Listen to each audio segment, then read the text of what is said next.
3 ஆண்டுகளாக ஒரு விஷயம் உன்னை இழுத்தடித்து கொண்டே இருந்தது அல்லவா? அதற்கான காலகட்டத்தை நீ நெருங்கிவிட்டாய். அது நிறைவடையும் மாதத்தையும் நீ நெருங்கிவிட்டாய். அந்த நாட்கள் வெகு தூரமில்லை கண்மணி. சந்தோஷமாக அதை அனுபவிக்கப் போகின்றாய். எத்தனை நாட்கள் எதற்காக நீ காத்திருந்தாயோ அது உனக்கு கிடைக்கப் போகின்றது. வெற்றி மேல் வெற்றியாக அது கிடைக்கப் போகிறது. உன் வாழ்க்கையை விட உனக்கு வரும் கஷ்டம் பெரியதா என்று கேட்டால் நீ என்ன சொல்வாய்? முதலில் யோசித்துப்பார். நீ நினைக்கின்ற வகையில்தான் உன்னுடைய கஷ்டம் உன் கண்களுக்கு புலப்படும். அந்த கஷ்டத்தை எல்லாம் சுக்கு நூறாக உடைத்து எறி. அதை எரிய உனக்கு சக்தி இல்லாமல் அல்ல, பயமும் பதப்பதைப்பும் தான் உன்னை உடைத்து தகத்தேறிய யோசிக்க வைக்கின்றது. உன்னை தேடி யதார்த்தமாக ஒருவர் வருகிறார் என்றால் அவர் எதற்காக வருகிறார் தெரியுமா? இந்த இடத்திற்கு போனால் கிடைக்கும் என்ற நம்பிக்கையோடு தான் வருகிறார். உன்னால் கொடுக்க முடியும் என்ற நம்பிக்கையோடு தான் வருகிறார். அவருக்கு இருக்கும் நம்பிக்கை உனக்கு இல்லையா? உன்னால் கொடுக்க முடியவில்லையா? எல்லாம் முடியும். நீ ஒரே ஒரு முறை கொடுத்துப்பார். உன்னால் இல்லை என்று சொல்ல முடியாத அளவுக்கு எல்லாமே உன்னை தேடி தானாக வரும். அகண்ட பிரார்த்தனையை நீங்கள் மேற்கொண்டு பாருங்கள். சக மனித உயிர்களின் துன்பத் துயரங்களை காணும்போது இறைவனிடம் அவர்கள் நலம் வாழ மன்றாடி பிரார்த்தனை செய்யுங்கள். இது உங்களின் துயரத்தை நீங்கள் இறையிடம் கூறாமலேயே போக்கக்கூடிய நல்வழியை அமைத்து தரும். நம்மிடம் உள்ளதை, நம்மால் முடிந்ததை செய்வது, மற்றவர்கள் நன்றாக இருக்க வேண்டும் என்ற எண்ணம் படைத்தவன் மட்டுமே புண்ணியத்தை செய்ய வேண்டும் என்று நினைப்பான். அப்படிப்பட்ட நல்ல மனம் ஒன்றே போதும் புண்ணியம் செய்வதற்கு. ஆம், புண்ணியம் செய்ய மனம் வேண்டுமே தவிர பணம் தேவையில்லை. உங்கள் மனம் நல்லதையே நினைக்கட்டும், அதுவும் மற்றவர்களுக்காக இருக்கட்டும். இதுதான் புண்ணியம். மற்றவர்களின் துக்கங்களை உங்களது என்று எண்ணி வருந்தி பாருங்கள். உங்களுக்கு கிடைக்காவிட்டாலும் பரவாயில்லை, மற்றவர்களுக்காவது கிடைக்கட்டும் என்று வேண்டிக் கொள்ளுங்கள். மனமுருக வேண்டிக் கொள்ளுங்கள், மனதார வேண்டிக் கொள்ளுங்கள். அனைத்து உயிர்களுக்கும் உங்களுக்கும் தொடர்பு உண்டு என்று எண்ணிக்கொள்ளுங்கள். உங்களால் அனைவருக்கும் அன்பான ஆதரவான எண்ணங்களை அளிக்க முடியும் என்று நினைத்து பாருங்கள். உங்கள் எண்ணங்கள் அனைத்தையும் நிறைவேற்றும் என்று நம்புங்கள். இறைவனை துணைக்கு அழையுங்கள். மற்றவர்களுக்காக உதவ இறைவனிடம் நீங்கள் வேண்டுங்கள். தன்னலமற்ற எண்ணத்தை இவ்வுலகில் பரவ விடுங்கள். அனைவரும் உங்களுக்கு அன்பானவர்களாக மாறிவிடுவார்கள். உங்கள் உள்ளம் மகிழ்ச்சியாகிவிடும். அனைவரும் நிம்மதியாக வாழ்வார்கள். அந்த மகா புண்ணியம் உங்களை மட்டுமே வந்து சேரும். இந்த புண்ணிய செயலுக்கு நீங்கள் செலவு செய்தது என்ன? பிரார்த்தனை மட்டுமே, வேறு ஒன்றுமே கிடையாதே. ஒரு பைசா கூட நீங்கள் செலவு செய்யவில்லை. எங்கும் அலையவும் இல்லை. யாரிடமும் கோபமும் கொள்ளவில்லை, பொய்யும் கூறவில்லை. யாரிடமும் எதற்காகவும் நீங்கள் கையேந்தவும் இல்லை. யாரும் உங்களை குறை கூறப் போவதும் இல்லை. எதையும் நீங்கள் இழக்கப் போவதும் இல்லை. எதையும் இழக்காமல் நீங்கள் புண்ணியத்தை மட்டுமே சம்பாதித்திருக்கிறீர்கள். சரி, இதை எப்படி நாம் செயல் வடிவத்திற்கு கொண்டு வருவது என்பதை பார்ப்போமா? இதை செயல் வடிவத்திற்கு கொண்டு வருவது மிக மிக எளிது. தினமும் ஏதேனும் ஒரு நேரத்தில் யாராவது ஒருவர் நன்றாக இருக்க வேண்டும் என்று எண்ணி பழகிக் கொள்ளுங்கள். இதற்காக நேரம் காலம் எல்லாம் பார்க்க தேவையில்லை. எந்த நேரத்திலும் யாருக்காகவும் எண்ணிக்கொள்ளலாம். ஆரம்பத்தில் சொந்த பந்தங்களுக்காக வேண்டிக் கொள்ளுங்கள். நாளடைவில் கண்ணில் படும் அனைவருக்காகவும் வேண்டிக் கொள்வீர்கள். நாட்கள் செல்ல செல்ல நீங்கள் கேள்விப்பட்டவர்களுக்காகவும் அவர்கள் நல்ல முறையில் வாழவும் நீங்கள் எண்ண துவங்குவீர்கள். நீங்கள் வேண்டிக் கொள்ளும் நபர் பற்றி கவலைப்படாதீர்கள். அவர் எவ்வளவு மோசமானவராக இருந்தாலும் அவர் நல்ல முறையில் வாழ வேண்டும் என்று நீங்கள் வேண்டிக் கொள்ளுங்கள். ஒரு ஆம்புலன்ஸ் வண்டி சத்தம் கேட்கும் போதெல்லாம் அதில் பயணம் செய்பவர் நல்ல முறையில் குணமடைய இறைவனை வேண்டிக் கொள்ளுங்கள். யாரோ ஒருவர் விபத்தில் அடிபட்டு விட்டார் என்று கேள்விப்பட்டால் அவர் உடல் நலம் பெற எண்ணிக்கொள்ளுங்கள். மனிதர்கள் மட்டுமல்ல, அனைத்து உயிர்களிடமும் இந்த செயலை நீங்கள் செய்யுங்கள். தெருவோரம் ஒரு மரம் வெட்டப்பட்டிருந்தால் அதற்காகவும் நீங்கள் எண்ணிக்கொள்ளுங்கள். அந்த மரத்தை வெட்டியவர் மேலும் சில மரங்களை நடட்டும் என்று வேண்டிக் கொள்ளுங்கள். வெட்டப்பட்ட மரம் மற்றவர்களின் வாழ்வாதாரத்திற்கு உதவட்டும் என்று எண்ணிக்கொள்ளுங்கள். உலகத்தில் உள்ள அனைவரும் நன்றாக இருக்கட்டும் என்று ஒற்றை வரியிலே முடித்து கொள்ளாதீர்கள். ஒவ்வொருவரையும் நினைவில் வைத்து தனிப்பட்ட முறையில் அவர்களுக்காக நீங்கள் நன்மைக்காக வேண்டிக் கொள்ளுங்கள். இதுபோல் அகண்ட பிரார்த்தனையை மேற்கொள்ளுங்கள். மிக பெரிய புண்ணியம் உங்களை வந்து சேரும். இப்படியெல்லாம் செய்ய முடியுமா? கேட்டால் நிச்சயமாகவே செய்ய முடியும். இந்த எண்ணங்களுக்காக நீங்கள் பணமாக செலவு செய்ய வேண்டியது எதுவுமே கிடையாது. ஆனால் இதன் மூலம் கிடைப்பதோ மிக பெரிய புண்ணியம். எனவே புண்ணியம் செய்ய எதுவும் பணம் ஏதும் தேவையில்லை.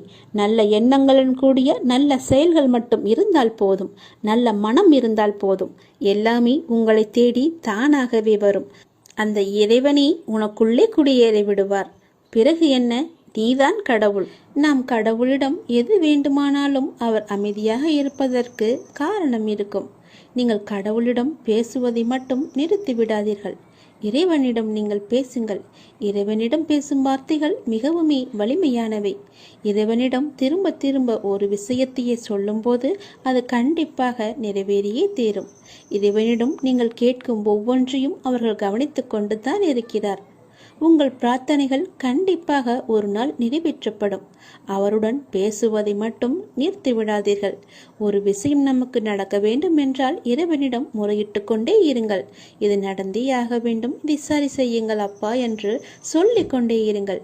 நிச்சயமாகவே அவர் உங்கள் பிரார்த்தனையை நிறைவேற்றி தருவார். நம்பிக்கையோடு இருங்கள். அவர் தருவார் என்ற நம்பிக்கையோடு இருங்கள். நம்பிக்கை இருந்தால் அந்த வானமும் நமக்கு வசப்படும்.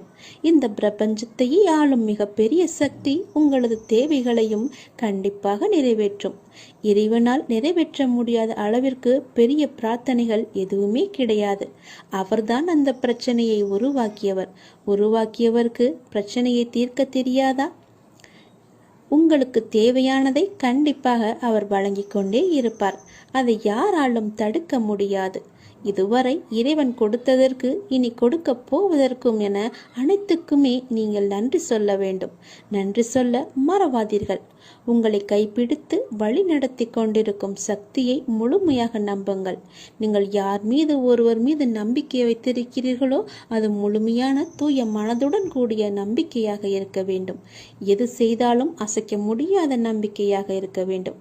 அப்போதுதான் அவருடைய முழுமையான லீலைகள் நமக்கு தெரிய வரும். என்றுமே அது உங்களை கைவிடாது. உங்களுக்கு வேண்டியது அனைத்தும் வாரி வழங்கும். உங்களுக்கு வேண்டிய அனைத்தையும் பெற்று நீங்களும் உங்களை சார்ந்த அனைவரும் மகிழ்ச்சியோடு வாழ்வீர்கள். அதற்கு அவரே துணையாகவும் இருப்பார். நீங்கள் செய்ய வேண்டியது எல்லாம் அவரிடம் நீங்கள் தினமும் பேசிக்கொண்டே இருப்பது மட்டும்தான். என்ன அப்பா, எப்படி இருக்கிறீர்கள் என்று ஆரம்பித்து எல்லாவற்றையுமே பேசுங்கள். எல்லாவற்றிற்கும் அவர் நிச்சயம் பதில் தருவார். ஆனால் அந்த பதிலுக்கு நீங்கள் கொஞ்சம் காலம் காத்திருக்க வேண்டும். உடனடியாக நடக்க வேண்டும் என்றால் அது நடக்காது. சிறிது காலம் பொறுமையாகத்தான் இருக்க வேண்டும்.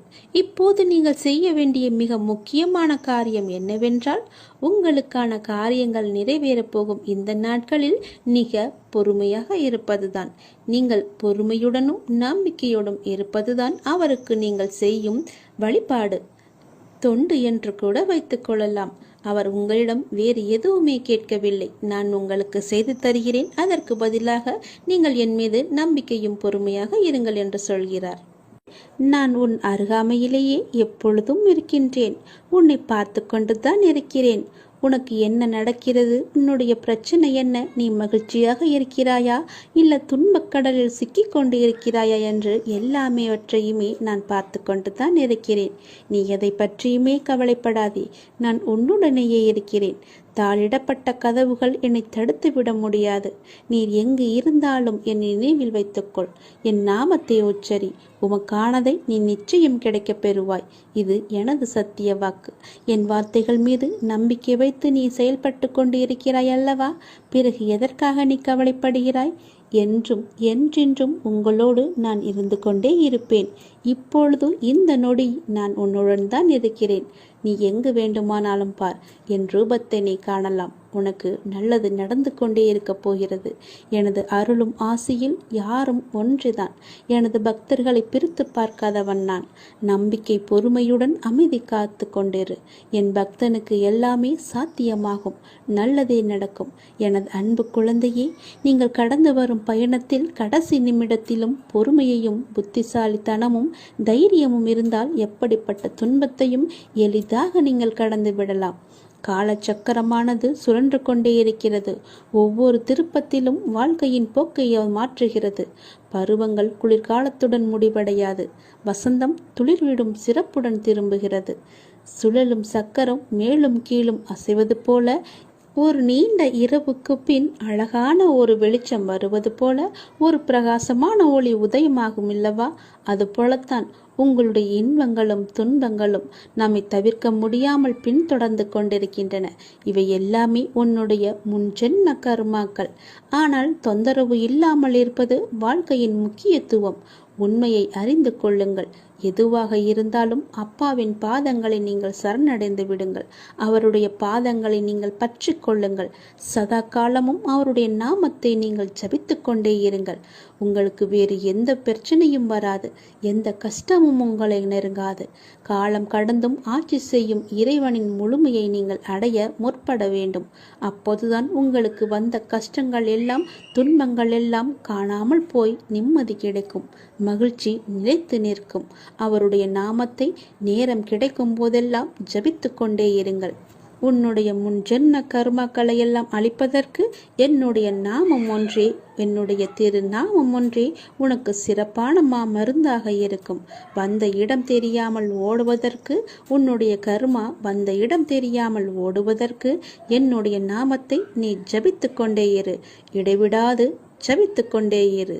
விரைவாகவே உனக்கு ஒரு நல்ல செய்தியை நான் உனக்கு செவி வழியாக கொடுக்கப் போகிறேன். அதை கேட்டதும் எனக்காக ஒரே ஒரு தீபம் ஏற்று உன்னுடைய வீட்டில். வானளவில் உள்ள ஆழம்தான் இந்த உலகம். இந்த மேகங்கள் போலத்தான் வாழ்க்கையும். அதில் வாழ்க்கையை நெறிகளுடன் கூடிய வாழ்க்கையாய் பார்த்து வாழ்பவர்கள் மிக குறைவு. என் பிள்ளைகளுக்கு முதலில் நான் பயிற்றுவிப்பது ஒழுக்கமும் நேர்மறையான எண்ணங்களும் தான். அதில்தான் நீ இப்போது இருக்கிறாய். பயிற்சி நடக்கும்போது சில போராட்டங்கள், குழப்பங்கள் எல்லாம் நிகழும். அதை பார்த்து நீ பயப்படாதே. உனக்கு இது நல்லதா கெட்டதா என குழம்பி முடிவுகள் எடுக்க முடியாமல் போகும் தருணம் கூட வரலாம். அப்பொழுதும் நீ பயப்படாதே. அப்படி உனக்கு குழப்பம் வரவில்லை என்றால் அதில் உனக்கு பயிற்சி சரியாக இல்லை என்று அர்த்தம். பயிற்சியில் தோல்விகள், வெற்றிகள் என இரு முனைகள் இருக்கின்றன. அதில் நீ வெற்றிக்காக போராடு. தோல்வி ஏற்படுகிறது என்றால் உன்னுடைய அப்பா உனக்காக பெரிய வெற்றியை வைத்திருக்கிறேன் என்று எண்ணி உன் மனதை நீ சாந்தப்படுத்திக்கொள். தோல்வி எதிர்நோக்குபவர்கள் சாதனையாளர்கள் என்பதை மனதில் வைத்து என்மேல் நம்பிக்கை வைத்து பொறுமையுடன் காத்து கொண்டிரு. விரைவாகவே நீ கேட்ட நல்ல செய்தியை நான் உனக்கு கொடுக்க போகிறேன்.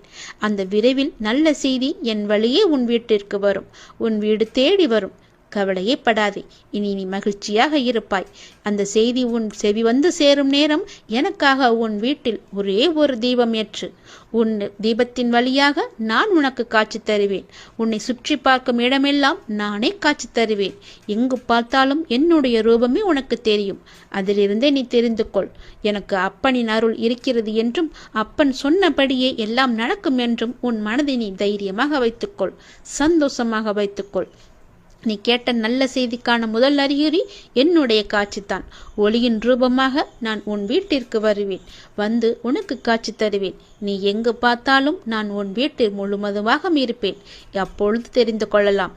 நான் கேட்ட நல்ல செய்தியை கொடுக்க என் அப்பா தயாராக இருக்கிறார். அதை பெறுவதற்கு நான் தயாராக இருக்க வேண்டும் என்ற ஆர்வத்தோடு இரு. மகிழ்ச்சியோடு இரு. எல்லாம் எனக்கு தெரியும். நான் பார்த்து கொள்கிறேன். உனக்கானது உன்னிடத்தில் விரைவாகவே வந்து சேரும். அந்த செய்தி வந்து சேரும் நேரம் அதை மட்டும் மறந்து விடாதே. ஒரே ஒரு தீபம் ஏற்று. அப்பிறகு பார் உன் வாழ்வு எப்படி இருக்கும் என்று. மிக மகிழ்ச்சியாக ஒளிமயமாக உன் வாழ்வும் இனிக்கும், உன் வீடும் ஜொலிக்கும். இந்த உலகமானது எப்படி வேண்டுமானாலும் மாறலாம். மனிதனாகனவன் எப்படி வேண்டுமானாலும் மாறலாம். எந்த நொடி வேண்டுமானாலும் மாறலாம். உங்கள் மீது நீங்கள் நம்பிக்கை வையுங்கள். வாழ்க்கை எந்த நொடியிலும் மாறும். மனிதர்களிடம் நீங்கள் கவனமாக இருங்கள். எப்போது மாறுவார்கள் என்று யாருக்கும் தெரியாது. நம்மை நாமே பெரிதாக எண்ணிக்கொண்டு அகந்தை கொள்வது கூடாது. சாதாரணமானவர்களாக நம்மை கருதும் போதுதான் நம்மிடம் கருணையும் பணிவும் நல்ல சிந்தனையும் வெளிப்படத் தொடங்கும். எல்லா ஆற்றல்களும் மனிதனுக்கு இயல்பிலேயே இருக்கின்றன. ஆன்மீகத்தின் உதவியால் தடைகளை போக்கி நாம் நிறைநிலையை அடைய வேண்டும். ஆன்மீகத்தின் உதவியால் தீயவர்கள் கூட மகானாக முடியும். இந்த உலகம் இறைவனுக்கு சொந்தமானது. உலக பொருட்களில் எல்லாம் அவரே இருக்கின்றார். இந்த கோணத்தில் பார்க்க தொடங்கிவிட்டால் நம் மனம் உயர்வு பெறும். இங்கொன்றும் அங்கொன்றுமாக நுனிப்புல் மேய்வது போல ஒருபோதும் மேயக்கூடாது. வெற்றி பெறவும் முடியாது நம்மால். எல்லாவற்றையுமே முழுமையாக ஆராய்ந்து அதிலேயே ஈடுபட வேண்டும். கன நேரம் இன்பமாக ஏதோ ஒன்று கிடைக்கலாம், ஆனால் அத்துடன் எல்லாம் முடிந்துவிடும். நம்முடைய இன்பமானது தொடர்ந்து நிலைத்து இருக்கும்படி செய்ய வேண்டும். ஒவ்வொரு நேர்மையான செயலும் அதற்குரிய வெகுமதி தர காத்து கொண்டிருக்கிறது. உணர்ச்சி வசப்பட்டால் முடிவெடுக்க முடியாமல் தடுமாற நேரிடும். உணர்ச்சி வசப்பட்டால் எல்லாமே ஒரு நொடியிலே மாறிவிடும். அதனால் எது செய்தாலும் பொறுமையாக நிதானமாக யோசித்து செய்யுங்கள். கடந்ததை பற்றி வருந்தவோ வருவது பற்றி கற்பனை செய்யவோ வேண்டாம். முயற்சிக்குரிய பலன் ஒருவனுக்கு நிச்சயம் கிடைத்தே தீரும். எதை கண்டுமே நீங்கள் எரிச்சல் படாதீர்கள். எல்லாவற்றையுமே நீங்கள் ஒரு அனுபவ பாடமாக எடுத்துக்கொள்ளுங்கள். நமக்கு எது நடந்தாலும் இது ஒரு அனுபவம் என்று எண்ணிக்கொள்ளுங்கள். மனசாட்சிக்கு கட்டுப்பட்டு நடந்தால் உங்களுடைய வாழ்வு நலம் பெறும். மனம் என்பது கடவுளின் கையில் ஒரு கருவியாக இருக்க வேண்டும். கடவுள் விரும்பும் வழிபாடு உழைப்பு ஒன்றுதான். அவருடைய விருப்பத்தை நாம் பூர்த்தி செய்ய வேண்டும். கடவுள் நம்பிக்கை ஒன்றே மனிதனுக்கு உண்மையான உதவி. கடவுளின் விருப்பப்படி நடக்கட்டும் என எல்லாவற்றையுமே விட்டுவிடுங்கள். உங்கள் தலைகளில் நீங்கள் பாரத்தை ஏற்றிக்கொள்ளாதீர்கள். உங்களுக்கு இன்று நடப்பது எல்லாமே அவருடைய விருப்பப்படிதான் நடக்கின்றது. அவர் விரும்பாமல் எதுவும் உங்களுக்கு நடக்காது. அதனால் அவர் விருப்பப்படி வருவதை அவருடைய போக்கிலேயே விட்டுவிடுங்கள். கடவுளிடம் எல்லாம் நன்றாக இருக்க வேண்டும் என்று பிரார்த்தனை செய்யுங்கள். எல்லாம் உங்கள் இஷ்டப்படியே நடக்கட்டும் என்று அவரிடம் விட்டுவிடுங்கள். நீங்கள் எது செய்தாலும் எனக்கு நன்மையாக மட்டும்தான் இருக்கும் என்று அவர் மீது நீங்கள் நம்பிக்கை கொள்ளுங்கள். மற்ற எல்லாவற்றையும் அவரே பார்த்து கொள்வார். நீங்கள் பயமின்றி நிம்மதியாக கவலைப்படாமல் சந்தோஷமாகவே இருக்கலாம். உனக்கு உள்ள பிரச்சனைகளை பற்றி எனக்கு தெரியாது என்று நினைத்து கொண்டிருக்கிறாய். உன்னுடைய பிரச்சனை என்ன, எப்படி வந்தது, எதனால் வந்தது என எல்லாமே எனக்கு தெரியும். உன் பிரச்சனைகளை நினைத்து நினைத்து உன் வாழ்நாளில் இருக்கும் நிம்மதியை இழந்து நீ தவித்து கொண்டிருக்கிறாய். உன் மனதை ரணப்படுத்தி கொண்டு எரிச்சல் பட்டு வாழ்க்கையையே ரணமாக்கி வைத்திருக்கிறாய். அதை எப்படி சரி செய்வது என்று தெரியாமல் இருண்ட காட்டில் நுழைந்தது போல திக்கிட்டு இருக்கிறாய். இதனால் வாழும் வாழ்க்கையே உனக்கு நரகமாக தோன்றுகிறது. ஒரு விஷயம் உனக்கு பிடிக்கவில்லை என்றால் அதை நீ விட்டுவிடு. விரும்பாமல் ஏற்றுக்கொள்வது சரியல்ல. உனக்கு நீயே செய்யும் தீமை. உனக்கு நீயே வேஷம் போடுகிறாய் என்ற அர்த்தம். உனக்கு அது நிம்மதி தராது. மற்றவர்களுக்கும் நிம்மதி இல்லாத சூழலை உருவாக்கும். அதை விட்டு நகன்று விடுவதுதான் சிறந்தது உனக்கு. அமைதியாய் போவதில் தவறு இல்லை. ஆனால் அந்த அமைதியை ஏற்க முடியாமல் சில பேர் இருப்பார்கள். காரணம், உன்னிடம் பேசி பழகிவிட்டார்கள். அவர்களுக்கு அது ஏற்றுக்கொள்ளக்கூடியதாக இருக்காது. அவர்கள் செய்யும் சில விஷயங்கள் வருத்தத்தை ஏற்படுத்தியது என்றால் மனம் வருந்தாமல் அமைதியாக நீ விலகிவிடு. அவர்களுக்கு நீ விட்டு சென்றதாக தோன்றும். உண்மையான காரணத்தை அவர்களுக்கு நீ உணர்த்த வேண்டும் என்று அழையாதே. உன்னை புரிந்தவர்களாக இருந்தால் அது அவர்களுக்கு தெரியும். அவர்கள் செய்த தவறு என்ன, எதற்காக நீ அமைதியாக இருக்கிறாய் என்று. இதையெல்லாம் ஒரு விஷயமாக எடுத்துக்கொண்டு நீ கலங்காதே. அதை மற்றவர்களிடம் கோபமாய் வெளிப்படுத்துகிறாய். அப்படி அவர்கள் என்ன செய்தார்கள்? கோபத்தையும் எரிச்சலையும் விடு. உன்னை காயப்படுத்தினது நியாயமில்லைதான். அதற்காக அந்த கோபத்தை மற்றவர்களிடம் காண்பிப்பது மிகவும் தவறு. நிம்மதியுடனும் சந்தோஷத்துடனும் வாழ அதற்கான எல்லா முயற்சியிலும் உன்னை நான் ஈடுபடுத்தி செய்ய வைப்பேன். நானே துணை நின்று உன்னை காப்பேன். நீங்கள் வாழ பிறந்திருக்கிறீர்கள். வாழ்வை அனுபவித்து வாழ வேண்டும். அதற்கு தடையாக உள்ள கஷ்டங்களையும் பிரச்சனைகளையும் வேறு விதமான சூழல்களையும் நீக்கி எல்லாவற்றிலும் சம்பூர்ணமாக வாழ வேண்டும் என்பதே இந்த அப்பாவின் விருப்பம். அப்பாவின் விருப்பம் உங்கள் வாழ்க்கையில் நடைமுறைக்கு வர வேண்டும் என்றால் அப்பா உங்கள் மனதில் இருக்க வேண்டும். அப்பா என் மனதில் இருப்பதை எப்படி அறிந்து கொள்வது என நீ கேட்கலாம்.